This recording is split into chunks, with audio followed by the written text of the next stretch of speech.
Our third thread of today is we never used protection. Now I'm the bad guy.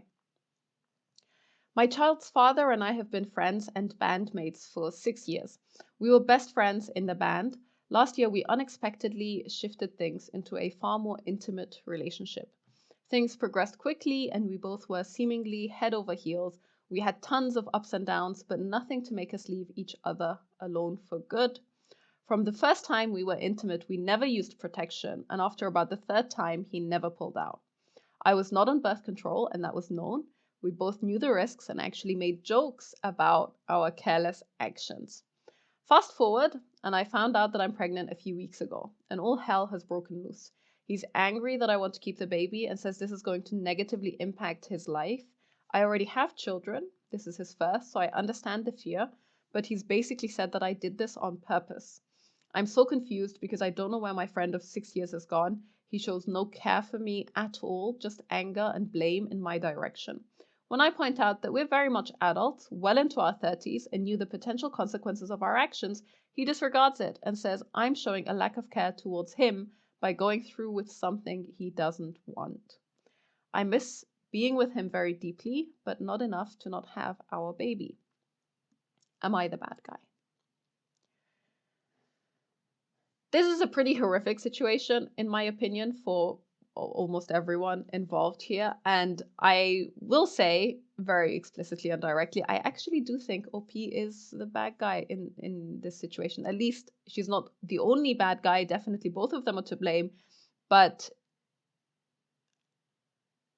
all the responsibility for the situation is not on the child's father. And yes, of course, you can argue, and this is a fair argument. You can argue that they were both adults. They both decided to engage in intercourse, knowing full well what the potential consequences of that were.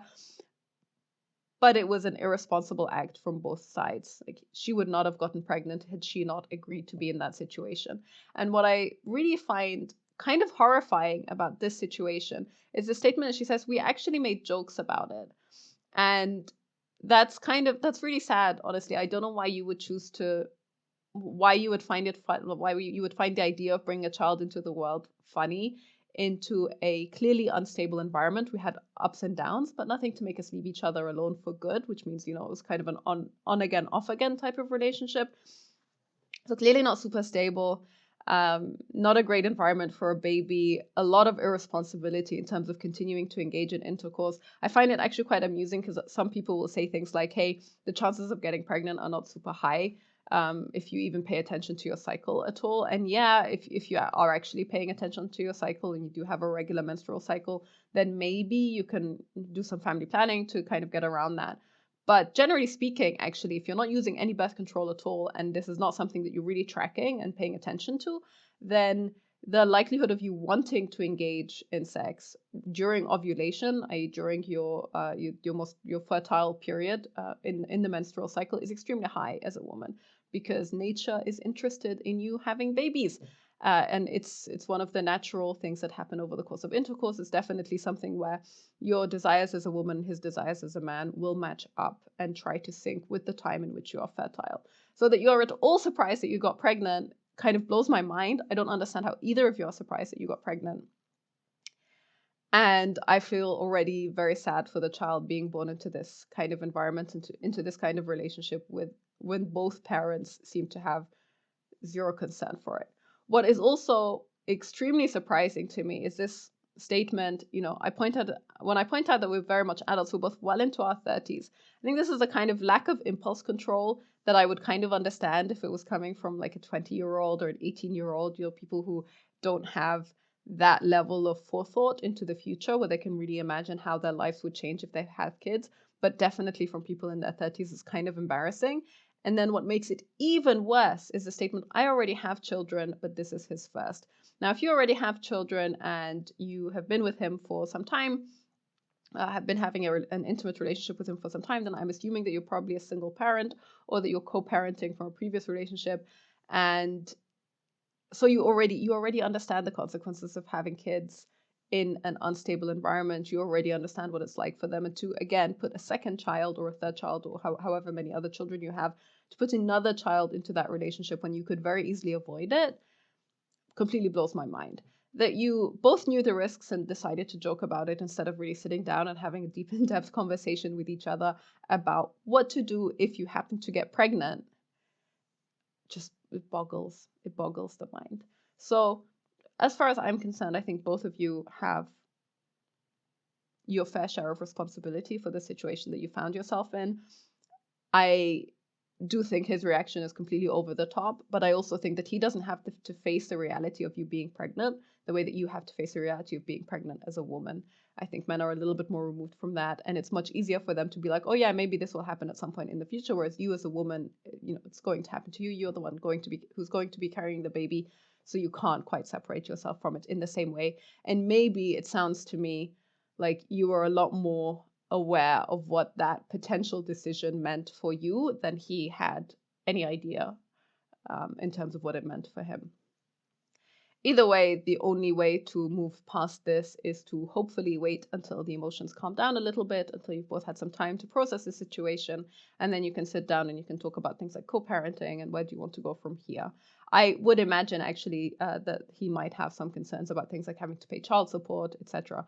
And those are the types of conversations that you should really have before you decide to get pregnant. And I do consider this deciding to get pregnant. One thing that I would touch on, the statement of it seems to me that he would like her to abort the child. I'm showing a lack of care towards him by going through with something he doesn't want. This is a pretty awful statement in and of itself. And the idea that if he did not want a child, then you should have used birth control. This is one of those situations where it's not that both parties did absolutely everything they could in order to not be pregnant, and now suddenly they're pregnant and they can't manage it. This is clearly one of those situations where people were extremely irresponsible coming into it, and now you have a child and you are duty bound and honor bound to raise that child to the best of your ability, I hope. To read some of the comments, the very first statement is, he sounds like a complete idiot. I wouldn't torture yourself and have these conversations with him anymore only to be insulted and manipulated. He knows how babies are made, right? Unfortunately, he's not acting like the man that you hoped he would be. I would stay well away from him and his anger right now, block his number and let him process it on his own. You're not his emotional punching bag. And yes, fair enough. He does sound a little bit like an idiot that he didn't understand that there was a risk of that happening and kind of come to terms with that and still made the decisions that he made is really sad and really unfortunate. But I would still argue that both parties are to blame. This is not a situation that you can say, oh, well, it's completely his fault that suddenly he doesn't want to have kids. Maybe you should have talked about having kids before you decided to have unprotected sex repeatedly. The second comment also says, no, you're not the bad guy. He's an idiot. And then she says, I think a conversation should have taken place, however, before getting pregnant, just to make sure you were on the same page. Yeah, maybe, just maybe that would have been a good idea. Then you get to the other side of the internet, the one that's a little bit closer to my opinion. You guys were 100% both trying to get pregnant under these circumstances. I'm trying to understand his surprise. Did he at any point ask you to go on birth control or express that he didn't want you to get pregnant? And then the next one says, you both did this on purpose. You have kids and he knows where babies come from. So this is a very, very unfortunate situation. I would hope that both parties somehow manage to find a way to come together and make a good life for that child, because it's really unlucky.